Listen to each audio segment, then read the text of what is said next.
ನಮಸ್ಕಾರ. ಪಾಕಶಾಸ್ತ್ರ ಚಾನಲ್ಗೆ ಸ್ವಾಗತ. ನಾನು ಸುರೇಖಾ ತಳ್ವ. ಇವತ್ತು ನಾನು ಈ ಸ್ಟವ್ ತಂದಿದ್ವೆಲ್ಲ ತಂದಾಗಿಂದ ತಂದೂರು ಮಾಡಿರಲಿಲ್ಲ. ತಂದೂರು ಚಿಕನ್ ಮಾಡ್ತಾ ಇದ್ದೀವಿ.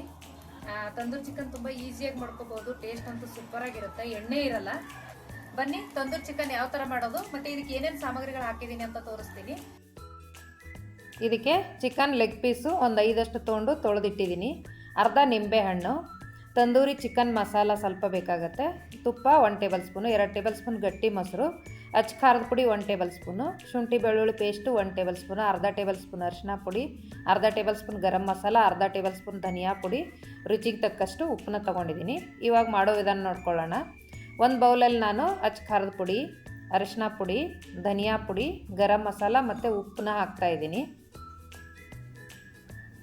ರುಚಿಗೆ ತಕ್ಕಷ್ಟು ಉಪ್ಪು, ಶುಂಠಿ ಬೆಳ್ಳುಳ್ಳಿ ಪೇಸ್ಟು ಅದನ್ನು ಕೂಡ ಹಾಕ್ತಾಯಿದ್ದೀನಿ. ನೀವು ಖಾರ ಇನ್ನೊಂದು ಸ್ವಲ್ಪ ಜಾಸ್ತಿ ಬೇಕು ಅನ್ನೋರು ಜಾಸ್ತಿ ಕೂಡ ಹಾಕೋಬೋದು. ಮೊಸರು ಸ್ವಲ್ಪ ಗಟ್ಟಿ ಮೊಸರು ತೊಗೊಳ್ಳಿ, ಚೆನ್ನಾಗಿರುತ್ತೆ. ಈಗ 1 ಟೇಬಲ್ ಸ್ಪೂನಷ್ಟು ನಾನು ತುಪ್ಪನ ಹಾಕ್ತಾಯಿದ್ದೀನಿ. ತುಪ್ಪ ಹಾಕೋದ್ರಿಂದ ಸಾಫ್ಟಾಗಿ ಬರುತ್ತೆ. ನೋಡಿ, ನಿಂಬೆಹಣ್ಣು ಹಾಕ್ತಾಯಿದ್ದೀನಿ. ನಾನು ಸ್ವಲ್ಪ ಖಾರ ಕಮ್ಮಿ ಹಾಕಿದ್ದೀನಿ, ನೀವು ಸ್ವಲ್ಪ ಇನ್ನೊಂದು ಸ್ವಲ್ಪ ಖಾರ ಕೂಡ ಹಾಕೋಬೋದು.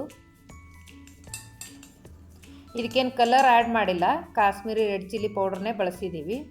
ನೋಡಿ, ಈ ಥರ ಲೆಗ್ ಪೀಸ್ಗೆ ಈ ಥರ ಕಟ್ ಮಾಡ್ಕೋಬೇಕು. ಈ ಥರ ಕಟ್ ಮಾಡಿಕೊಂಡ್ರೆ ಒಳಗಡೆ ಎಲ್ಲ ಮಸಾಲೆನೂ ಹತ್ತುತ್ತೆ, ಚೆನ್ನಾಗಿ ಬೇಯುತ್ತೆ. ಹಾಗಾಗಿ ಈ ಥರ ಕಟ್ ಮಾಡಿ ಇದಕ್ಕೆಲ್ಲ ಮಸಾಲೆನ ಹಚ್ತಾ ಇದ್ದೀನಿ.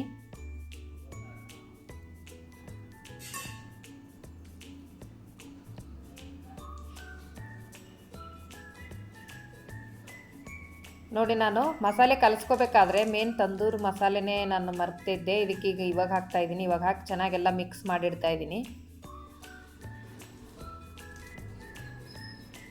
ನೋಡಿ, ಎಲ್ಲ ಮಸಾಲೆನೂ ಚೆನ್ನಾಗಿ ಇದನ್ನು ಹಚ್ಚಿಬಿಟ್ಟು ಒಂದು 2 ರಿಂದ 3 ತಾಸು ಇದನ್ನು ಫ್ರಿಜ್ಜಲ್ಲಿ ಎತ್ತಿಡಬೇಕು. ಅದು ಮ್ಯಾರಿನೇಟ್ ಆಗೋಕ್ಕೆ ಫ್ರಿಜ್ಜಲ್ಲಿ ಇಡಬೇಕು. ಮೊಸರು ಹಾಕಿರೋದ್ರಿಂದ ಜಾಸ್ತಿ 4 ತಾಸು 5 ತಾಸೇನು ಬೇಡ, ಒಂದು 3 ಗಂಟೆ ಇಟ್ಟಿದ್ದೀನಿ. ನೋಡಿ, ಇವಾಗ ತೆಗಿತಾ ಇದ್ದೀನಿ ಫ್ರಿಜ್ಜಿಂದ. ಇದು ಡೈರೆಕ್ಟಾಗಿ ಒಲೆ ಮೇಲೆ ಸುಟ್ಕೊಂಡ್ರೆ ಅಷ್ಟು ಚೆನ್ನಾಗಿ ಬೇಯಲ್ಲ. ಹಾಗಾಗಿ ಸ್ವಲ್ಪ ನಾನು ಪ್ಯಾನಲ್ಲಿ ಒಂದು ಅರ್ಧದಷ್ಟು ಇಲ್ಲಿ ಸ್ಟವ್ ಮೇಲೆ ಬೇಯಿಸ್ಕೊಂಡು ಆಮೇಲೆ ಇದಕ್ಕೆ ತಂದೂರು ಮಾಡೋಣ. ನೋಡಿ, ಎಣ್ಣೆ ಏನು ಜಾಸ್ತಿ ಹಾಕಬೇಕಾಗಿಲ್ಲ, ಅದು ತಳ ಹತ್ತುತ್ತೆ ಅಂತ ಒಂದು ಸ್ವಲ್ಪ ನಾನು ಪ್ಯಾನಲ್ಲಿ ಎಣ್ಣೆ ಹಾಕಿ ಈ ಥರ ಎಲ್ಲ ಪೀಸ್ನ ಇಟ್ಬಿಟ್ಟು ಮೇಲೆ ಮುಚ್ಚಳ ಮುಚ್ಚಿ ಒಂದು 2 ರಿಂದ 3 ನಿಮಿಷ ಲೋ ಫ್ಲೇಮಲ್ಲಿ ಇಟ್ಕೊಂಡು ಚೆನ್ನಾಗಿ ಇದನ್ನು ಬೇಯಿಸ್ಕೋಬೇಕು.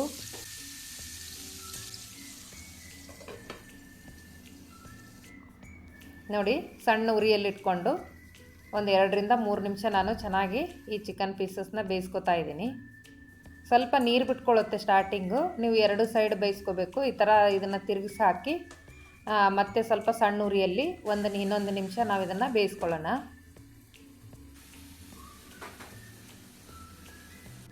ನೋಡಿ, ಈಗ ಇಲ್ಲಿ ಮಸಾಲೆ ಜೊತೆ ಸ್ವಲ್ಪ ಚೆನ್ನಾಗಿ ಬೆಂದಿದೆ ಈ ಚಿಕನ್ ಪೀಸಸ್ಸು. ಇವಾಗ ನೋಡಿ, ಸ್ಟವ್ ಹಚ್ತಾ ಇದ್ದೀನಿ. ಇಡ್ಲಿ ಬೇಕಾಗತ್ತೆ ಇದಕ್ಕೆ. ಉರಿ ಹಾಕಿ, ಉರಿಯಲ್ಲಿ ಚೆನ್ನಾಗಿರಲ್ಲ. ಈ ಥರ ಇಡ್ಲಿ ಇದ್ದರೆ ಇಡ್ಲಿ ಹಾಕಿ ನೋಡಿ, ಸ್ವಲ್ಪ ಕೆರೋಸಿನ್ ಆಯಿಲ್ ಹಾಕಿ ನಾನು ಅದು ಬೆಂಕಿ ಹಚ್ಚಿ ಸ್ವಲ್ಪ ಹೊತ್ತಾದಮೇಲೆ ಇದು ಬೆಂಕಿ ಆರೋಗ್ಬಿಡುತ್ತೆ.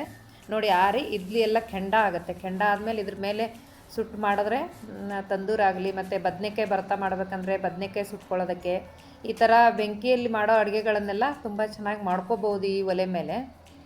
ನೋಡಿ, ಇದೊಂದು ಬದನೆಕಾಯಿ ಸುಡೋಕ್ಕೆ ಅಂತಲೇ ತಂದಿದ್ದೆ ನಾನು, ಸ್ಟವ್ ಮೇಲಿಟ್ಟು ಮಾಡ್ತಾಯಿದ್ದೆ. ಇದ್ರ ಮೇಲೆ ಕೂಡ ಫಿಟ್ ಆಗುತ್ತೆ. ನೋಡಿ, ಈಗ ನಾನು ಚಿಕನ್ ಲೆಗ್ ಪೀಸ್ನ ಇದ್ರ ಮೇಲೆ ಇಡ್ತಾಯಿದ್ದೀನಿ. ಇಟ್ಟು 2 ಸೈಡು ಚೆನ್ನಾಗಿ ಇದನ್ನು ಸುಟ್ಕೋಬೇಕು.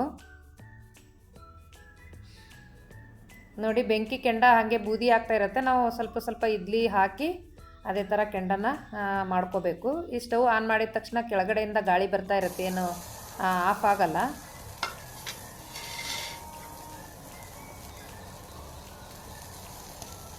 ನೋಡಿ, ಅಲ್ಲಿ ಇಡ್ಲಿ ಖಾಲಿ ಆಗ್ತಿದ್ದಂಗೆ ಮತ್ತೆ ಇಡ್ಲಿ ಹಾಕಬೇಕು.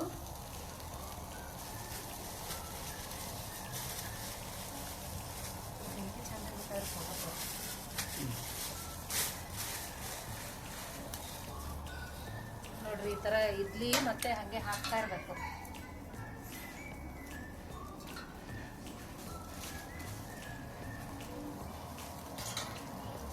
ನೋಡಿ, ಮತ್ತೆ ಹಿಂಗೆ ಇಡ್ಲಿ ಹಾಕಿದ್ರೆ ಮತ್ತೆ ಚೆನ್ನಾಗಿ ಮತ್ತೆ ಕೆಂಡ ಆಗುತ್ತೆ. ಪೂರ್ತಿಯಾಗಿ ರೆಡಿ ಆಗಿದೆ. ಈ ಥರ ಸುಟ್ರೇನೆ ಟೇಸ್ಟ್ ಬರೋದು, ಅದು ತಂದೂರು ಟೇಸ್ಟ್ ಬರುತ್ತೆ. ನೋಡಿ, ತುಂಬ ಚೆನ್ನಾಗಿ ತಂದಿದೆ ಅನಿಸ್ತಾ ಇದೆ. ಈ ವಿಡಿಯೋ ಪೂರ್ತಿಯಾಗಿ ನೋಡಿ, ಏನನ್ಸುತ್ತೆ ಅಂತ ಕಮೆಂಟ್ ಮಾಡಿ, ಲೈಕ್ ಮಾಡಿ, ಶೇರ್ ಮಾಡಿ. ನಮ್ಮ ವಿಡಿಯೋನ ನಿಮ್ಗೆ ಇಷ್ಟ ಆದರೆ ಸಬ್ಸ್ಕ್ರೈಬ್ ಮಾಡಿ. ಧನ್ಯವಾದಗಳು.